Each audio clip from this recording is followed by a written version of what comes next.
Hello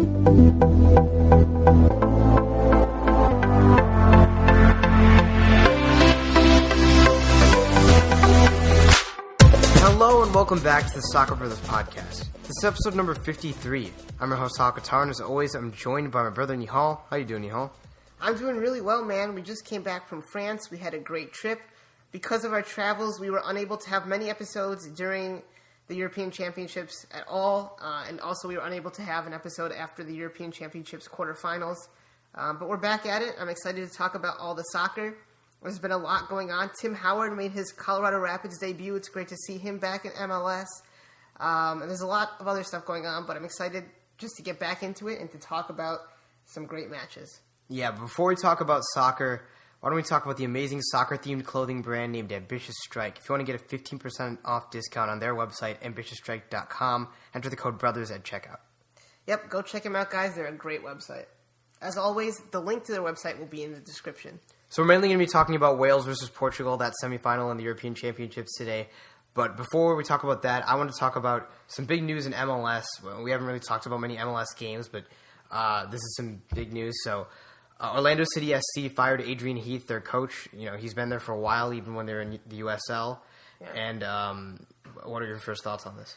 It's surprising. You know, you usually don't see MLS coaches being fired at this point in the season, especially for a team that's right in MLS contention. They are 7th in the East right now. They do only have 20 points.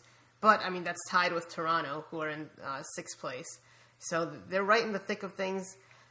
Adrian Heath is the coach, is a big part of why Kaká was there. He's done a lot of good work with Kyle Larin. So, you know, it's definitely surprising, but I think the owners of Orlando City are very ambitious. They want to be not only in the race for the playoffs, but in the race for the championships. And the results just weren't good enough in their eyes, especially after missing the playoffs last year. So, do you think that it was a warranted decision? You know, I think Orlando City have definitely underperformed, given the talent on their roster and given how weak the East is. But I think he's a good coach. I think he knows the players and he knows the club and the city, and it's just surprising. And I don't know who they'll bring in at this point in the season that can maybe take him to the playoffs and have a deep run with the team. But, you know, we don't know all the details. Maybe something else happened behind closed doors. It's just it's very surprising, but it's also, I think it's because of, like I said, it's a speculation at this point, but it seems like it's purely results based, and the owners are very ambitious and they want to do well. And I think Adrian Heath wasn't up to scratch. We'll see where they go from here. Like I said, Orlando are right in it. They have some good players. They lost Winter. His first name is escaping me, who was one of the best players for them this season. They lost him because he left the team for family issues. Yeah, I don't really know where they go from here.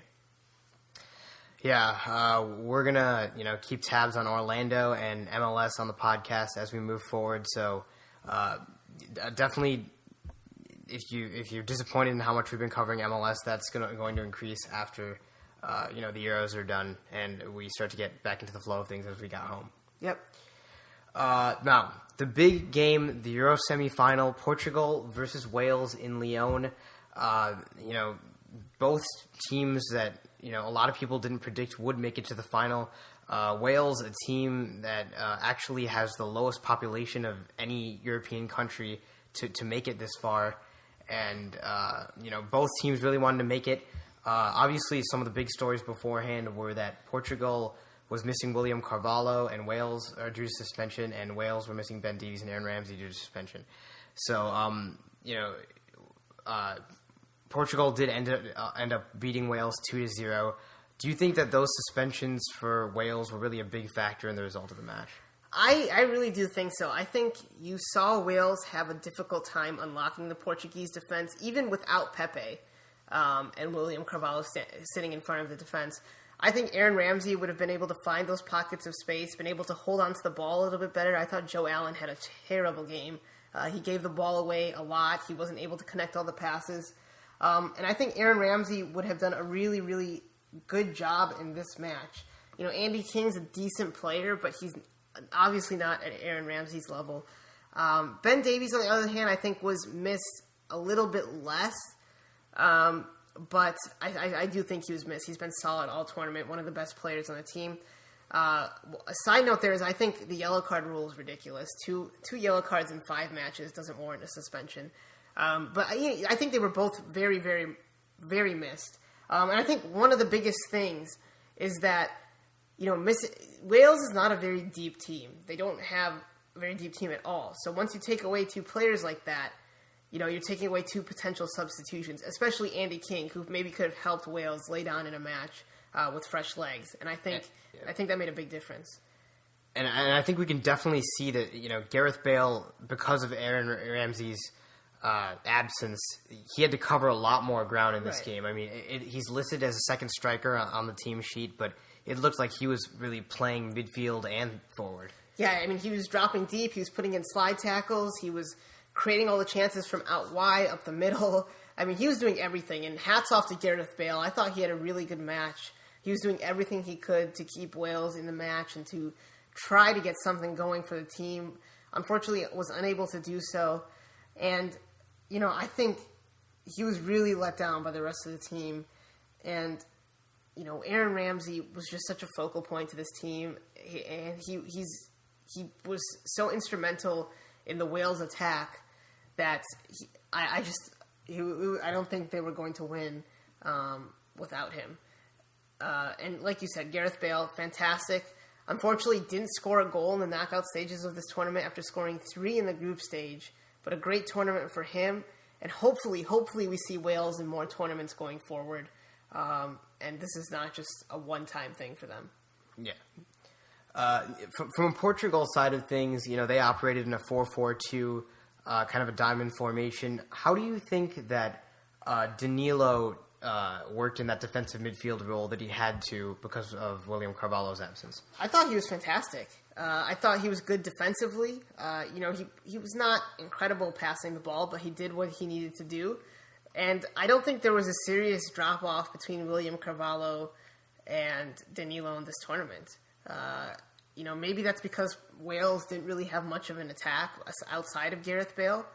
But, you know, I thought he did a good job.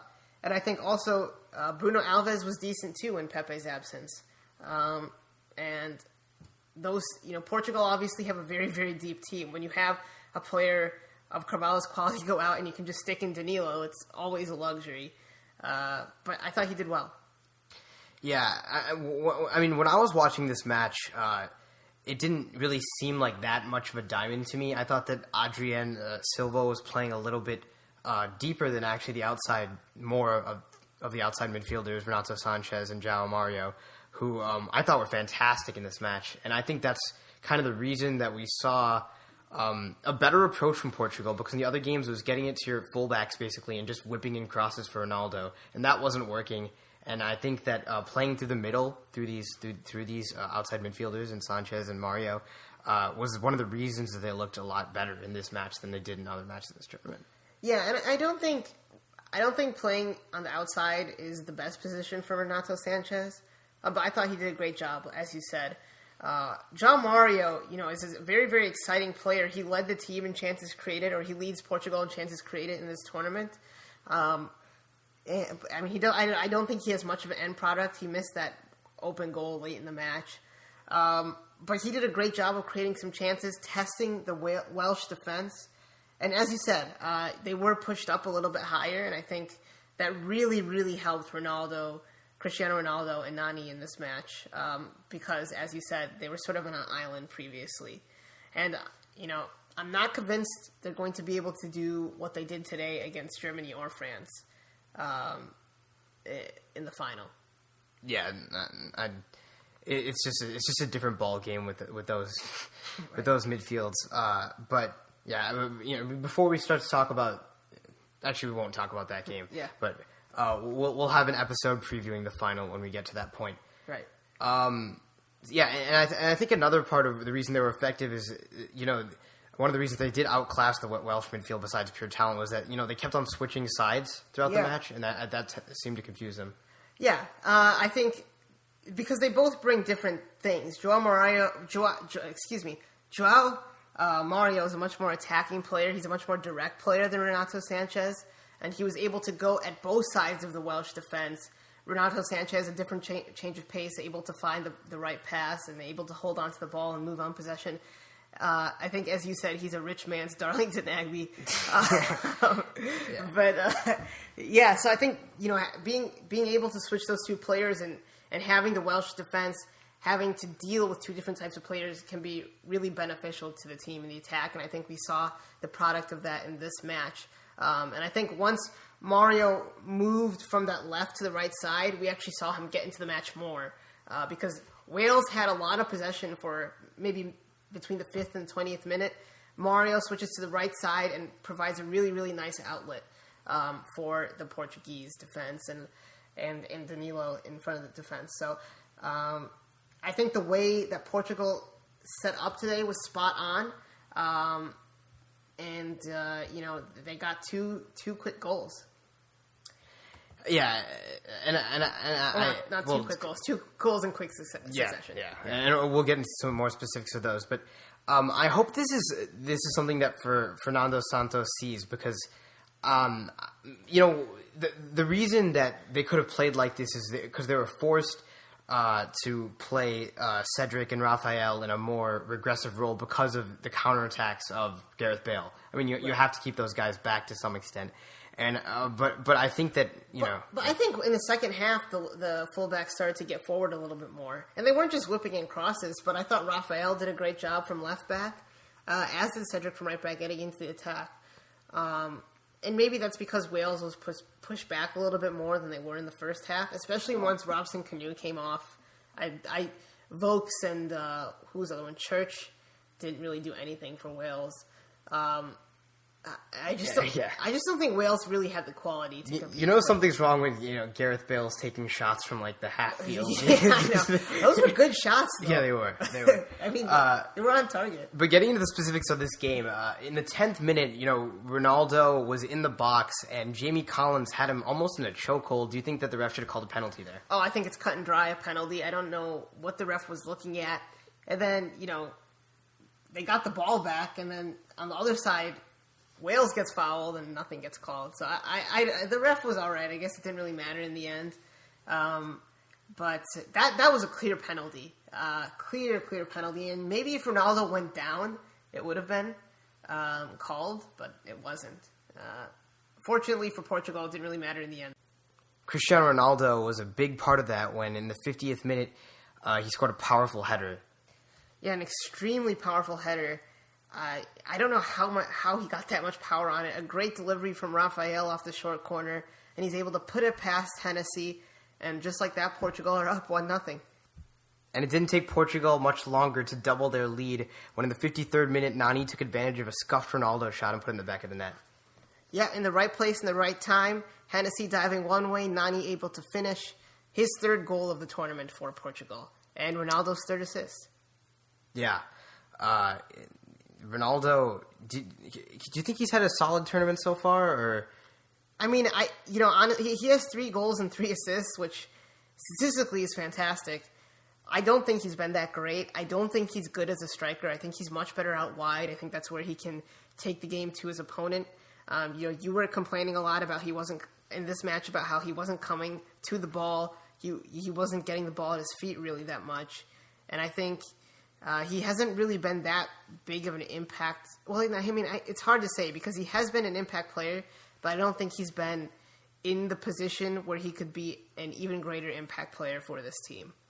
Yeah. But he's had a solid tournament. I think he's in the discussion for player of the tournament. Really? Yeah, I mean, 3 goals and 3 assists for a team in the finals. I mean, what more can you ask for? Yeah, maybe. I think Payet right now is mine. We'll see how he performs against Germany. Definitely. I think he's definitely in the lead. I don't think anyone can argue that. Yeah, we'll talk more about France and Germany tomorrow in the next episode. After that, Wales started panicking and made all 3 of their substitutions in the next 10 minutes, their first being Joe Ledley out for Sam Vokes in the 58th minute. Yeah, and I think Joe Ledley is a quality midfielder. I don't really understand why they took him off. Vokes didn't really do much in this match. they seem to be running out of ideas. So the manager wanted to get another forward on. Personally, I think Joe Allen should have come off. I know he's an important player for the team, but I thought he had a terrible match. He was giving away the balls, wasn't hitting all of his passes. So I thought Joe Ledley maybe could have helped them if he stayed on. But it's an understandable change for Wales. They needed another forward on the pitch. And I think another case for Joe Ledley is that Wales did have a couple set-piece opportunities towards the end of the game, and they could have put Gareth Bale in a position where he could head the ball instead of delivering had Joe Ledley been on the pitch. I think that's fair, but also you can argue that they had another striker in the box by bringing on Vokes. I think Bale might have been on the set pieces anyway. But that's true. Even they if have Ledley options. was there? Yeah, because, Joe Allen could have taken the set pieces. No, that's true. But he was taking the corners. Allen? No, Ledley? Yeah. So maybe he would have taken the set pieces. I don't know. That's true. The next sub in the 63rd minute was Robson Canoe coming out for Simon Church. Terrible decision. Robson Canoe, I thought, was actually decent. He was holding up the ball well. He was bringing Gareth Bale into the game. What did Simon Church do in this match? I don't remember him doing anything. And Robson Canoe had a great tournament. We'll always remember that Cruyff turn against Belgium to put them up 2-1. And he was an exciting player to watch. And I'm sure he'll have a team soon. He better have a team soon. He's a free agent right now. Yeah, Robson Canoe has definitely made this team a lot better throughout the tournament. After those substitutions, Wales had a few chances. I would still say definitely it was more Portugal domination. They had a few chances I thought should have been goals. Like you said before, João Mario missed a chance. Danilo in the 79th minute had a lot of space and time, but he could have crossed it to Mario on the other side, but he just chose to take it himself. He couldn't get it past Hennessy. The rest of the game was just whatever. By that point, we knew that Portugal was probably going to be through. Do you have any other thoughts about this game? I think it was nice for Wales to have the spotlight in this tournament. I think they were the best performing team from the United Kingdom, so they got to be they got the spotlight. Yeah. Yeah, they did a great job. Credit to their manager. They were well organized. They had a plan. Not only that, their players performed every single time they played. They had a great performance against Belgium in the quarterfinals, coming back from being down 1-0 after that incredible Raja Nainggolan goal. Unfortunate to see them go out, but this is, their best tournament ever, you have to say. As far as Portugal goes, definitely a weight lifted off their shoulder to win in this tournament in 90 minutes. No extra time or penalties for them. Of course, they beat Poland on penalties last time. Wales, great tournament for them. Portugal, I'm sure will be ready for the finals. A few of these players were there 4 years ago when Portugal lost in the semifinals on penalties to Spain. I'm sure they wanted to get rid of that memory and move forward. And they also did a great job. I think it may be in spite of Ronaldo and Nani being played out of position. I don't see Portugal winning against whoever they play in the final, but you never know. Cristiano Ronaldo is one of the two best players in the world. Any given night, he can do something special. Yeah, one more thing about how Portugal is going to line up. So you said you thought, Danilo played really well. Do you think he's going to start in this next game? Because, we also said Mario and Sanchez had great games because Carvalho is coming back from suspension for the final. Do you think Danilo should be starting? In my mind, yes, but I don't think he will. I think William Carvalho will come back in there. Okay. So you still want Silva in the lineup? Yeah, I think so. Who else would play? João Moutinho? Yeah, I guess if they're sticking with the Nani and Ronaldo up top, which I don't know why they need to, but yeah. That's what they've been doing the entire tournament. Yeah. That's what they've been doing the entire tournament. I don't see them changing that now. Although Quaresma could start. I think he started a couple of matches. Yeah. I could see that too. All right. That's going to wrap up the episode. Before we leave, let's talk one more time about the soccer-themed clothing brand named Ambitious Strike. If you check out their website, ambitiousstrike.com. If you want a 15% off discount on your entire purchase, enter the code BROTHERS at checkout. It's a great deal. We have an email for this podcast. It's SoccerBrothersPodcast@gmail.com. Our Twitter and Instagram goes under the handle @SoccerBrosPod. We're on Facebook. You can check us out on SoundCloud, iTunes, pretty much anywhere we can get podcasts. Yeah, check us out on all of those. We'll be back for next time for episode 54 of the Soccer Brothers Podcast, detailing the France versus Germany semifinal match. Final thoughts: Lionel Messi sentenced to 21 months in jail. He's probably not going to serve, but, interesting tidbit there. So, good luck to Lionel Messi and all of his legal I will never troubles. understand footballers and tax evasion. I don't understand. Apparently it was his accountant's fault. So Wait, are you saying he's not going to be sentenced because he's Messi, or no? There's some rule in Spain that you don't have to go to jail if you're sentenced for under 24 months. Maybe it's house arrest or something. I don't know how it's going to work. I have to look into it. I just saw the headline and read like 2 sentences of an article. So I'll definitely look more into that for next time. But yeah. Yeah, I think the country would have I think, Barcelona would be up in flames and there's a whole year of football for Messi. So That'd be 2 years. Yeah, 2 years. So there's no chance of that happening. They'd have way bigger problems if they were Messi in jail. Yeah. But, we'll see you on the next episode, guys.